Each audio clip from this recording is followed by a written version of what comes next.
nuestro Creador, que podamos nosotros descansar en Él, que lo que esté pasando en este día, que todo sea de su gracia y que en todo lo que haya podido pasar, que brille y haya destellos de paz, de sabiduría que el Señor quiere regalarnos, de discernimiento nuevo para la transformación de la persona. Cada día nos hace mejores, pero siempre que lo tengamos a Él al frente. Llévanos de tu mano, oh Señor, guíanos, porque eres tú la luz, la verdad, la fuente de agua viva, la vida nuestra. Gloria al Padre, gloria al Hijo y gloria al Espíritu Santo, como era en un principio, ahora y siempre, por los siglos de los siglos. Amén. Muy bien, buen día para todos. Y hoy tenemos un evangelio cortito, fácil, por supuesto, con todas las limitaciones que podamos tener como seres humanos para ir a los detalles. Les comienzo proyectando el texto y vamos avanzando entonces. Amar a Dios y al prójimo.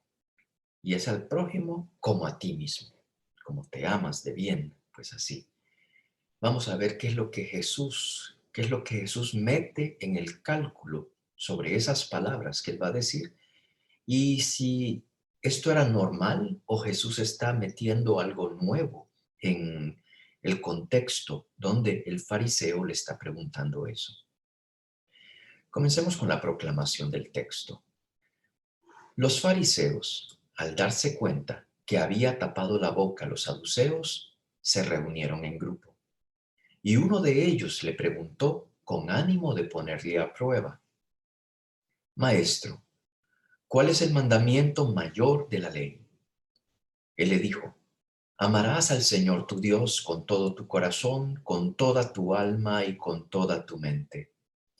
Este es el mayor y el primer mandamiento. El segundo es semejante a este: amarás a tu prójimo como a ti mismo. De estos dos mandamientos penden toda la ley y los profetas. Palabra del Señor. Gloria a ti, Señor Jesús. Sencillito entonces, que leímos en este texto, que los fariseos entonces le ponen una pregunta a Jesús con ánimo de ponerlo a prueba. Jesús responde de acuerdo con lo que la palabra de Dios dice, pero con una doble realidad: Dios y el prójimo. Desarrollemos el texto entonces. Lo que ya acabamos de escuchar, por lo que el texto era corto, uno de ellos le preguntó con ánimo de ponerle a prueba. Y yo me pregunto, pues, ¿qué clase de prueba era esta? ¿Qué trampa? Pero no parece que haya una trampa escondida. El fariseo no reacciona, no comienza con una historia. Jesús no se pone a pelear con él, no cuenta parábolas, da la respuesta y ahí queda todo.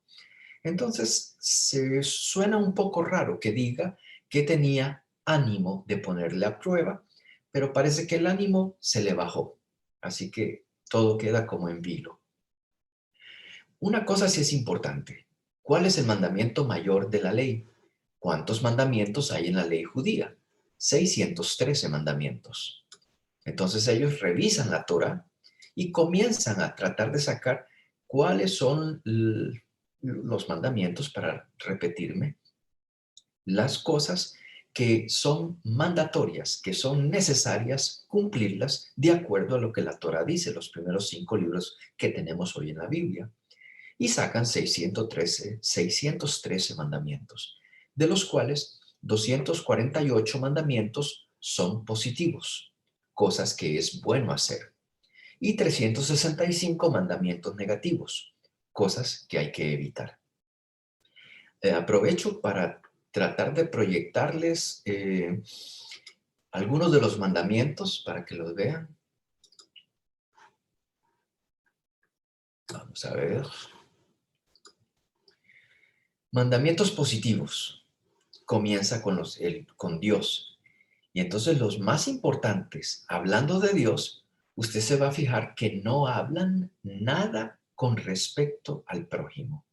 Entonces, todo es servir a Dios con todo el corazón, creer que Dios existe, reconocer su unidad y va uno tras otro. Pero no llega al prójimo, no está incluido por lo menos. Seguirá con la ley, el templo, hay muchas otras cosas, así hasta que lleguemos a 248. Entonces, sí, 248. En todo caso, estos son los mandamientos. Y yo les puedo recorrer y son lista de lista de lista de lista hasta que terminan los 365 por una parte. Entonces, una persona, y lo pongo más adelante en el estudio, una persona que se ponga a aprenderse estos de memoria tiene que tener muy buena memoria y entonces tiene que tener tiempo también para aprender. Regresémonos a nuestro texto. Entonces decía que hay 365 mandamientos negativos, eh, lo ponía ahorita con la lista completa. Los retos que tenemos con este número de mandamientos es que memorizar todos esos mandamientos no era fácil. Decidir cuáles de ellos no se pueden olvidar es importante, porque todos son importantes los mandamientos, pero la cuestión difícil o distinta es cuáles de ellos son más importantes, de los cuales yo no me puedo olvidar. Y es allí donde para la pregunta que le hicieron a Jesús tiene la importancia. Ahora, ¿cuáles de ellos tengo que implementar todos los días? Esa es parte también del meollo del asunto. Son 613. Entonces, ¿de cuáles de ellos tengo que cuidarme para saber yo que estoy cumpliendo lo necesario y que entonces estoy cumpliendo con la ley? Bueno, es y retos secundarios, avanzo, retos secundarios para considerar, para memorizarse todos estos mandamientos. No todo el mundo tiene las capacidades intelectuales para memorizarlos. ¿Cuánta importancia y necesidad tiene para el judío común de estos mandamientos?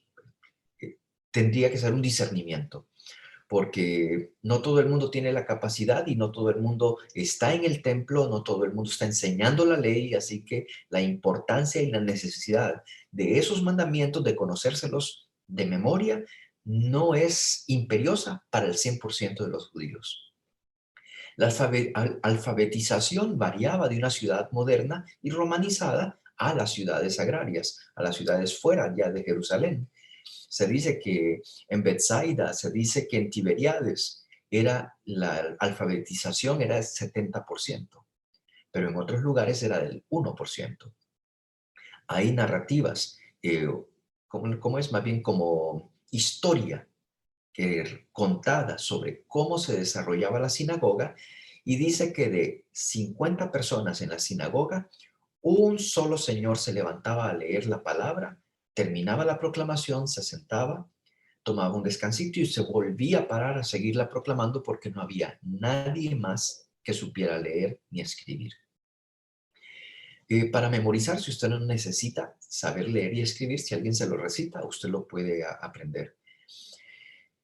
Algunos trabajos eran considerados como impuros y no permitían a los que lo trabajaban de poder asistir con regularidad a una sinagoga o al templo.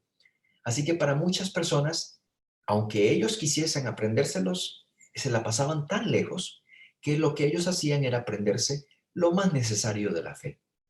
Y es allí donde la mayoría de los judíos sí tiene una identidad. Y la identidad judía está en Deuteronomio 6. No es en aprenderse todos esos 613 mandamientos, pero sí recordar quiénes son ellos. Ahora, la respuesta de Jesús entonces nos recuerda algo que los judíos, todos, ahí sin excepción, todos se lo sabían de memoria.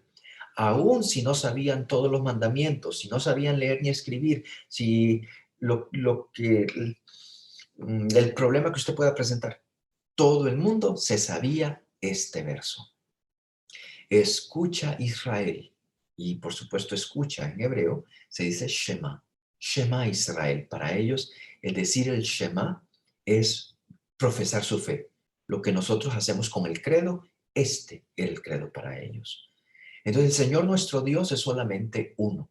Amarás al Señor tu Dios con todo el corazón, con toda el alma y con todas las fuerzas. Eh, Pongo de una vez que aquí dice fuerzas, que San Mateo dice que es con toda la mente. Es algo que lo repiten todo el tiempo y se aseguran que cada miembro de la familia no se lo olvide, que solo existe un Dios verdadero, que la centralidad de la vida era adorarlo y amarlo con todo el ser. Y por eso es con el corazón, con el alma, y lo pone en el texto hebreo, en el Deuteronomio, con todas las fuerzas, con todos los sentimientos, corazón, con toda la esencia de quien tú eres, el alma, y con las fuerzas. Quiere decir, hasta que termine yo de respirar en mi vida, que yo pueda, con mi ser, con mis acciones, con mis sentimientos, poder amarte. Muy bien. Innovaciones en las palabras de Jesús es que, les decía ahorita, San Mateo utiliza toda tu mente y esto es toda tu comprensión. Tú tienes que entender esta palabra, tú tienes que entender lo que el Señor te va diciendo. Entonces no es una obediencia ciega, sino que tú vas agarrando de lo que Dios va haciendo en tu vida y vas entonces tomando decisiones. Y esas decisiones con tu mente es mi corazón, mi mente y mi alma.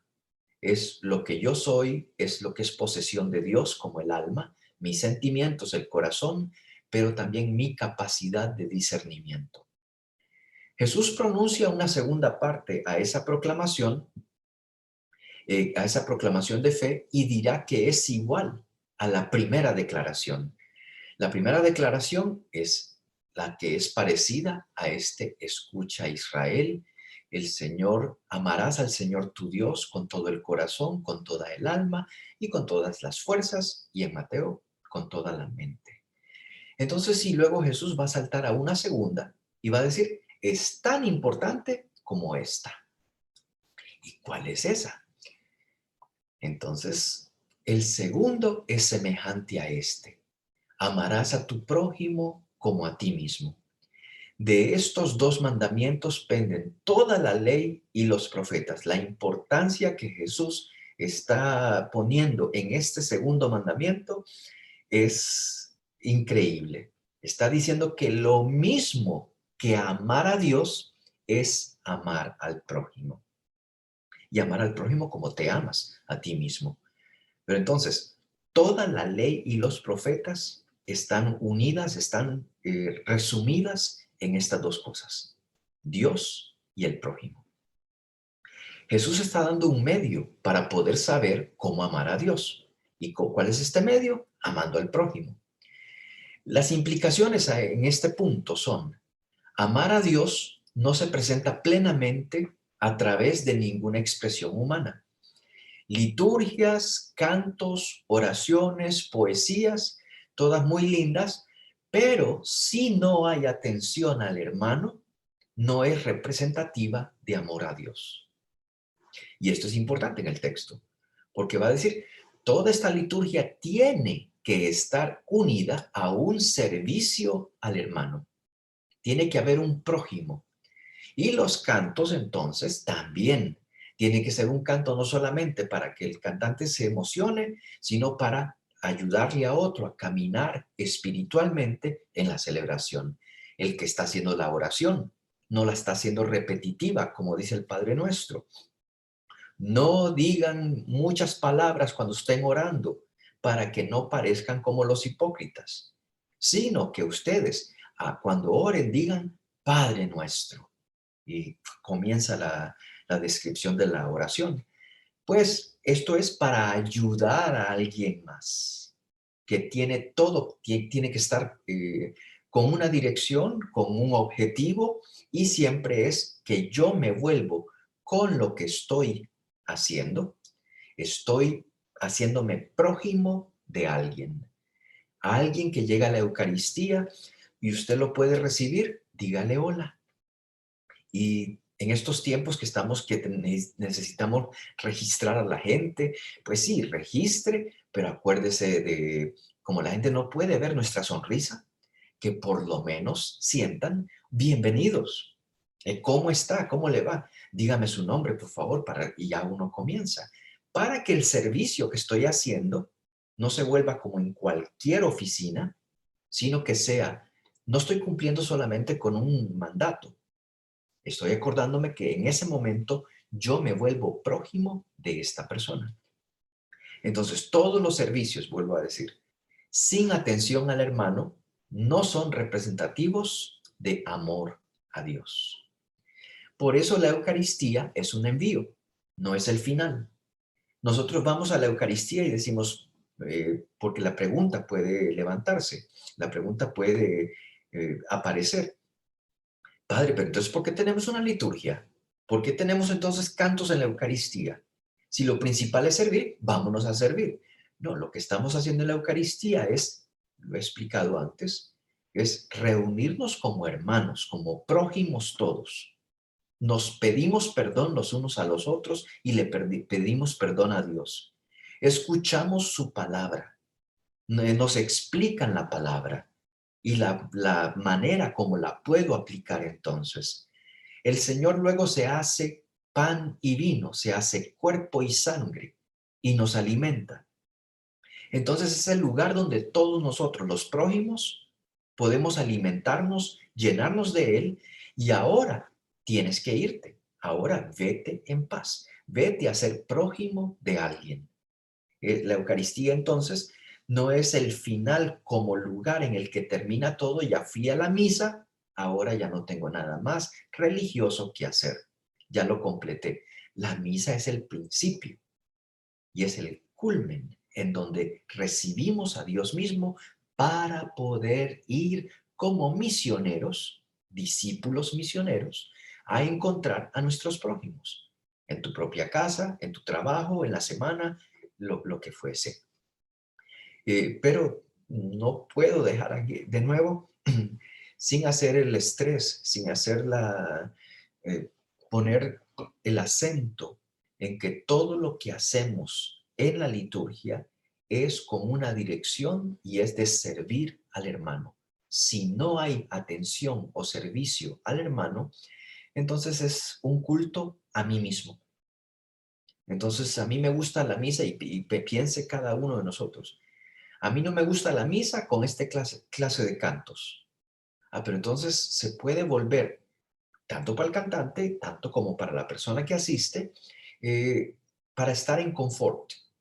Yo quiero estar confortable en la misa, entonces yo quiero esta clase de misa, yo no quiero que vaya mucha gente, yo quiero que esta banca esté casi que libre, que esté vacía, de manera que yo pueda disfrutar de la Eucaristía. Pero no hay hermano, no hay hermana, no hay comunidad, no hay prójimos en ese grupo. Entonces, este es un servicio que tú te estás haciendo a ti mismo o a ti misma. No, por eso es que yo prefiero ver la misa por televisión o no sé cuánto. Estás haciendo un servicio para ti mismo, a menos que no puedas desplazarte, a menos que estemos en lockdown en algunos lugares, pues, que nos tengan confinados, es diferente. Pero que entonces todo esté orientado al crecimiento personal para poder servir. Si no, se vuelve algo desconectado de Dios. Y no habría nada más ridículo que tener una liturgia que solo porque al padre Ricardo le gusta de esta manera, yo obligo a todo el mundo a que la haga y hasta eh, tengo servidores alrededor, imagínense que yo tuviera pues, y que entonces, ¿por qué hacen la misa de esa manera? Porque al Padre le gusta así. Entonces ya se volvió culto personal, ya se volvió gusto personal y ya estoy obligando, no me estoy volviendo prójimo de lo que ellos necesitan, sino que los estoy obligando a que me sacien mis necesidades. Por eso no es acerca de nosotros, es acerca del hermano. ¿Cómo me hago prójimo? Muy bien. La primera carta de Juan lo traigo con las dos cosas, adorar al Señor, pero también tener hermanos. La primera carta de Juan, capítulo 4, versículo 20-21, dice: si alguno dice, amo a Dios y aborrece a su hermano, es un mentiroso, porque quien no ama a su hermano, a quien ve, yo a él lo veo, a él sé que me necesita hoy. ¿Cómo vas a poder amar a Dios a quien no ves? Si al que tenés cerquita y lo ves, no lo estás amando. Es increíble que la comunidad cristiana tenía ya esta clase de conciencia, que el mandamiento que les había dado el Señor Jesús era doble. Sí, claro, adoremos al Señor, pero se sirve al Señor en los hermanos. Entonces, si usted dice que ama a Dios, pero aborrece a su hermano, usted es un mentiroso, por más bien que usted diga las oraciones, por más bien que cantemos todos juntos el día de la Eucaristía. Nos está faltando la parte de la carne. No se ha encarnado la palabra de Dios y tenemos a Dios entonces como una excusa para vivir separados de todos. A eso se le llama fariseo. Los fariseos eran los separados, pero el Señor nos ha llamado para vivir en comunidad, para tener hermanos y hermanas. Bueno, y decía el texto al final, hemos recibido de Él este mandamiento: quien ama a Dios, ame también a su hermano. Es decir, ahí es donde se encuentra, donde se descubre, donde podemos nosotros saber que somos de Dios, que estamos amando a Dios cuando nos estamos doblegando a nosotros mismos, amando al hermano. Pero amar a Dios, ¿y qué es el amor? Porque puede ser una definición cursi. ¿Y qué será amar? Si el amor es tal cosa, ¿qué será amar a Dios? Decimos nosotros en la fe que amar es poder ayudar a una persona a ser mejor, ayudar a una persona a alcanzar metas que antes no hubiera alcanzado, no físicas, sino amistad con personales, espirituales. Y lo pongo con un texto de Primera de Corintios, ustedes lo conocen. En todos los matrimonios, bueno, no en todos, pero en muchos matrimonios los proclaman. Primera de Corintios, capítulo 13. Aunque hablara las lenguas de los hombres y de los ángeles, si no tengo amor, soy como bronce que suena o címbalo que retiñe. Aunque tuviera el don de profecía y conociera todos los misterios y toda la ciencia, aunque tuviera plenitud de fe, como para trasladar montañas, y mire, y lo pone como si, aunque tuviera esa fe, pero si no tiene amor, de nada le sirve, nada soy. Aunque repartiera todos mis bienes y entregara mi cuerpo a las llamas, si no tengo amor, nada me aprovecha. El amor es paciente, muy lindo, es servicial, no es envidioso, no es jactancioso, no se engríe. Dio primero positivos y luego dio tres negativos. Sí, continúa. Es decoroso, no busca su interés, no se irrita, no toma en cuenta el mal, no se alegra de la injusticia, se alegra con la verdad. Todo lo excusa, todo lo cree, todo lo espera, todo lo soporta. El amor nunca acabará. Así que amar es esto. Es una definición del amor que nos dejó San Pablo y hay mucho servicio en todo esto. Y nos está diciendo claramente la premisa, aunque tuviese cosas muy lindas en mi personalidad y que parecieran como dones grandes de Dios, si soy incapaz de amar a mis hermanos, entonces no tengo amor, me falta todo, nada me aprovecha. Ahora, piense usted qué de estas cosas le pueden servir a Dios. El amor es paciente, pues yo puedo ser paciente con Dios. Sí, pero ¿qué hace ¿En qué le beneficia a Dios que usted sea paciente? A Dios, por Dios, no le beneficia en nada. Le beneficia a los que están alrededor suyo.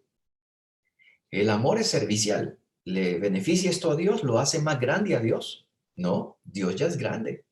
Y el ser servicial no le beneficia a Dios, sino que te beneficia a ti mismo, a ti misma, y le beneficia a los hermanos, hermanas que están alrededor tuyo.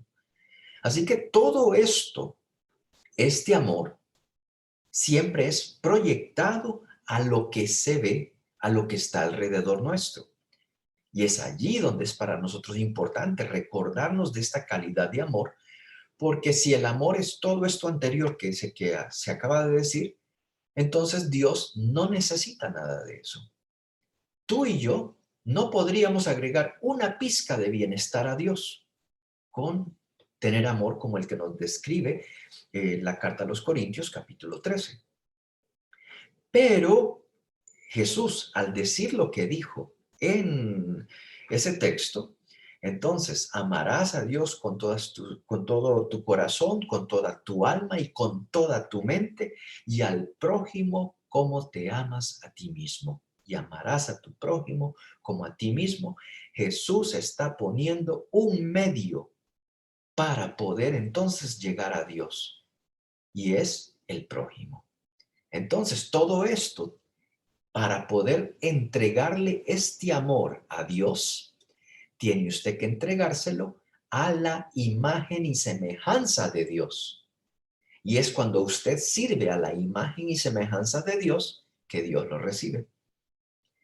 ¿Cómo? Entonces recordemos el buen samaritano, quien en la parábola decide, él decidió, es una parábola por supuesto, no es un hecho, no, Jesús no estaba contando una historia real que acababa de pasar, pero decía en la parábola, pasó un sacerdote y él lo vio al hombre herido, pero el sacerdote dijo, tengo que ir al templo, así que me voy rapidito, es lo que les decía ahorita.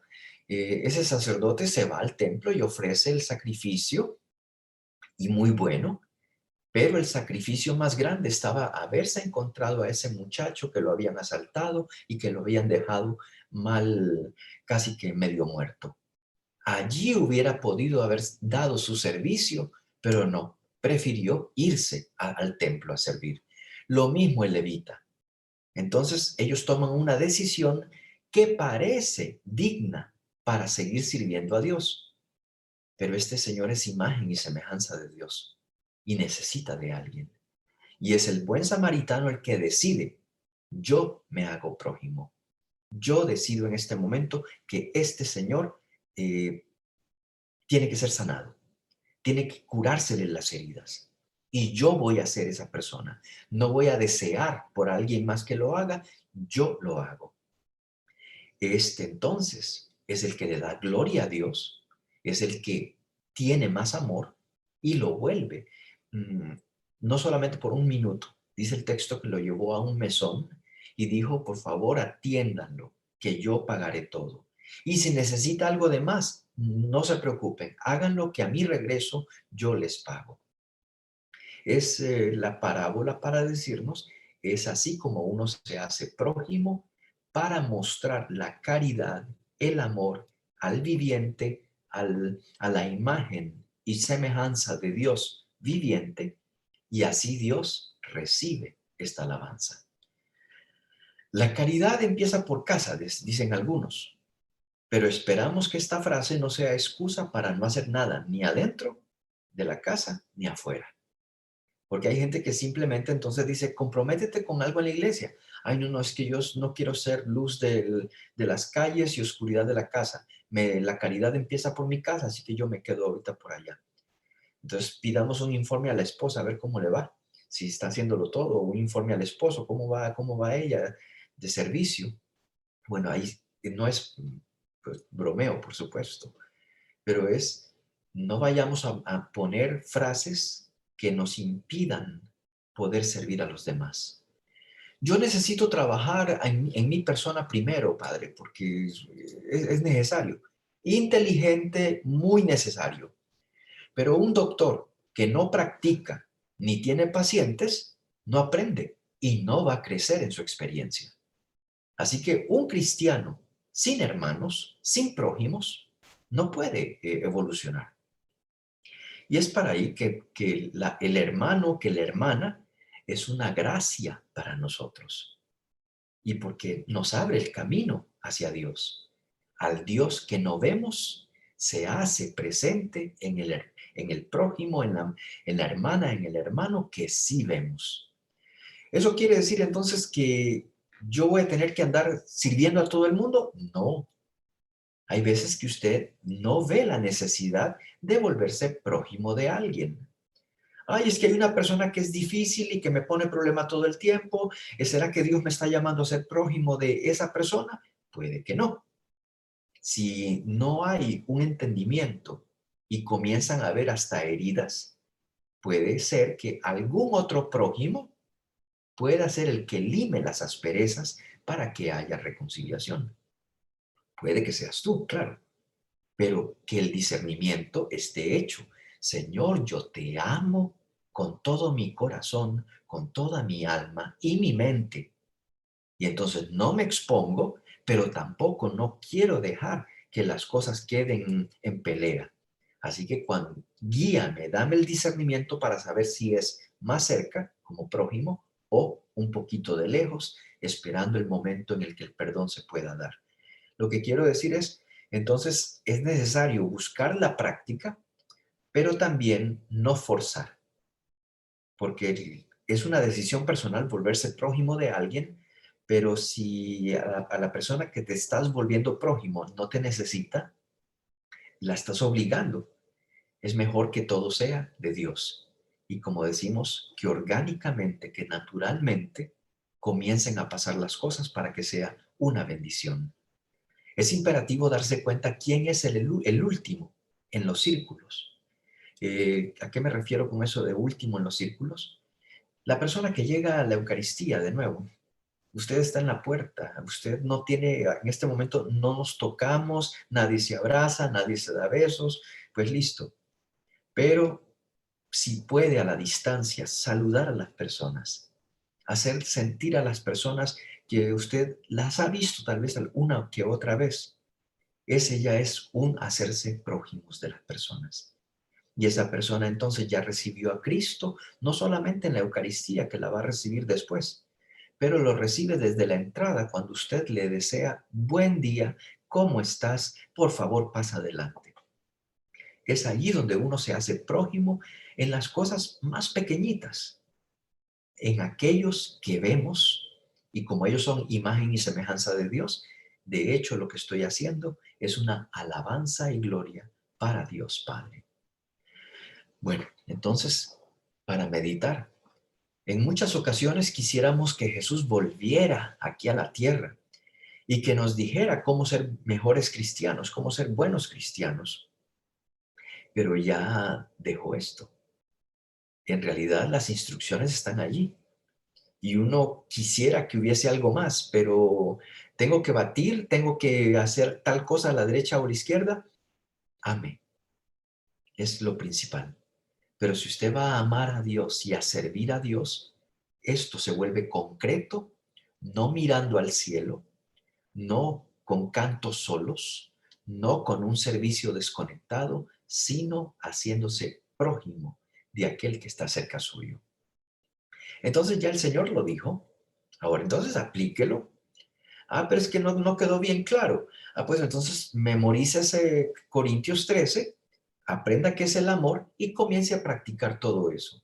Que ya entonces usted diga, imagínese que usted se llama eh, Roberto, digamos. Entonces, Roberto es paciente. Roberto es servicial, digo yo, y cambie todo lo que dice el amor es y ponga su nombre. Y vea cuántas de esas cosas sí está haciendo y cuáles y cuántas de esas no las ha hecho, ni siquiera ha aprobado. Entonces quiere decir que tenemos trabajo y tarea al frente nuestro. El Señor ya nos lo dijo, inspiró a San Pablo con esas cartas. Entonces, recordemos una parábola que Jesús contó sobre un señor, y me salgo aquí solamente para verles la cara a todos. Una vez Jesús contó una parábola de un hombre que se llamaba Lázaro, y dice que Lázaro estaba enfermo, y que entonces resulta que Lázaro, que estaba enfermo con llagas, estaba afuera y comía de lo que caía, y hasta los perros le lamían las heridas. Y dice que el hombre que vivía en la casa era muy rico, pero que nunca se le cayó una sola cosa para ese pobre. Resulta que los dos se mueren y los dos se van. En la primera parte de la parábola, el rico comía todos los días, suntuosamente, bien rico, bien grande, y el otro no comía nada. Pero cuando llegan al seno de Abraham, se invierten las posiciones. Y entonces viene el de abajo, el que era el rico en la tierra, que estaba para arriba, y le dice a Abraham: manda a Lázaro a que advierta a mi familia. Primero manda a Lázaro a que me traiga una gotita de agua, luego manda a Lázaro que le avise a mi familia, y le va a decir el Señor: no, pero ahí tienen a los profetas, que los escuchen. Y justamente la palabra ya está allí. Nosotros quisiéramos cosas extraordinarias. Si se aparece la Virgen y me dice esto, entonces quiere decir que sí lo puedo hacer. Y el Señor va a decir, como le dijo al rico con Lázaro, el pobre, y el rico que comía suntuosamente, o manda a Lázaro a que resucite, ya tienen a los profetas para que les adviertan. La palabra de Dios ya está. Ahora lo único que falta es que nosotros sí la pongamos por obra. Me regreso a la pregunta entonces. En muchas ocasiones entonces continuamos con ese sueño que no es real, que en alguna revelación se va a confirmar lo que yo tengo que hacer. Ya el Señor entonces ya lo dejó en sus parábolas, en sus frases tan concretas. Ama a Dios, pero ama a tu prójimo también. Y ámalo como te amas a ti mismo. ¿Qué significaría para ti amar a Dios sobre todas las cosas? La siguiente pregunta. Cuando dice Jesús, amarás al Señor, se me fue una A ahí, con todo tu corazón, es de verdad que tu corazón, es decir, tus sentimientos están dirigidos hacia el Señor y por el Señor, que es la fuente del amor. ¿No te aficionas más a otras cosas o criaturas? Y con esto simplemente es las distracciones. Es que el amor en realidad es amor de lo que tienes, por eso remito de nuevo a 1 Corintios 13, porque hay gente que tiene obsesiones, hay gente que tiene gustos y a todo lo llama amor. Y es necesario tener la fuente del amor, Jesucristo, llenando nuestro corazón con su Espíritu Santo para poder llevar y llenarnos de lo que es correcto. Si no, vamos a tener muchas aficiones y pensar que Dios está trabajando en esas aficiones que tenemos, pero como no hay servicio, no hay encarnación, entonces no es algo real. Cuando dice Jesús, amarás al Señor con toda tu alma, con todo lo que tú eres, con eh, lo que es tu ser, tu vida completa está orientada hacia el encuentro con el Señor. O también tienes otros caminos que te distraen de este proceso. Tu corazón, cuando no hay perdón, cuando tenemos rencor contra alguna persona, cuando tenemos un mal recuerdo de alguien y cada vez que traemos ese mal recuerdo pareciera que se nos vuelve a subir la presión arterial, quiere decir que entonces nuestra alma está un poco débil. Entonces yo sí le digo al Señor, te necesito, pero no me estoy dejando llenar y conducir. No estoy listo para ese encuentro, porque tengo cosas que me están distrayendo. Y es necesario poner nuestra alma. Entonces decimos, ríndase, rinda sus rencores, rinda sus dolores a los pies del Señor, pero déjelos allí. No se los vuelva a cargar. 5. Cuando Jesús aclara que el segundo mandamiento es amar al prójimo como a uno mismo, ¿en verdad tú te amas como Dios te ama? Si Dios tuviera que corregirte en algunas de las cosas que tú haces y tú dices, ay, sí, pero es que yo me quiero mucho, yo me cuido, ¿qué opina Dios? ¿Qué opinaría Jesucristo de esas cosas? Mucha gente no se ama a sí misma y se provoca grandes problemas porque no acepta de sí misma ciertas ausencias. Y ahora, entonces, si nosotros tenemos problemas personales, ¿podrás amar al prójimo si no te amas a ti? Y tengo que decir que a veces uno ama a otras personas mejor de lo que yo me amo a mí mismo. Y eso también es un problema. Se lo decía la vez pasada. A veces uno recomienda, da consejos a otras personas mejores de los consejos que me doy a mí mismo. Y entonces soy de aquellos que predican, pero que no aplican. Y si te amas verdadera y sinceramente, amas de igual manera a todos los demás, que son tu familia, que son tu familia cristiana extendida, hermanos, hermanas, pueblo de Dios, todo junto.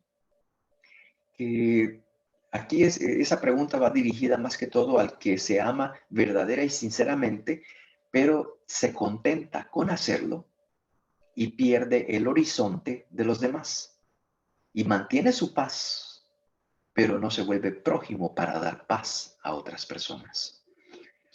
Bueno, entonces, muchachos y muchachas, les proyecto por última vez otro texto.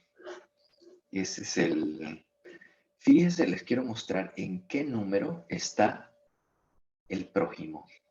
Tenemos que irnos por el 206. Ya casi llegamos. Han pasado hasta guerra, está más antes, sociales, la idolatría, y al fin en el 206 se debe amar al prójimo como a uno mismo. De 248 en el número 206 es donde se encuentra esa frase en los mandamientos que provienen de la Torá. Para el pueblo judío no tiene nada malo en todo caso. Jesús es el que trae estos dos puntos, estos dos polos, amar a Dios, pero también amar al prójimo. Y son dos polos que para Jesús son más importantes que todas las cosas sociales que hayan. Son más importantes que la guerra, que la idolatría, que los animales, que la comunidad, que todo. Dios y el prójimo. Lo tenían bien lejos en el 206. Jesús, cuando habla con este fariseo, se los junta. No nos dice la reacción del fariseo, pero seguro que le ha de haber dado impresión que Jesús haya unido los dos polos. ¿Y por qué? Vuelvo a repetir, porque somos imagen y semejanza de Dios. Entonces, estamos viendo a Dios cuando estamos viendo al hermano, a la hermana. Es allí donde podemos dar gloria a Dios con lo que hacemos y volvernos prójimos para esta persona. Tu vientre, Jesús. Santa María, Madre de Dios, ruega por nosotros los pecadores, ahora y en la hora de nuestra muerte. Amén. Muy bien, que pasen buena tarde entonces. Que se cuiden, buena noche.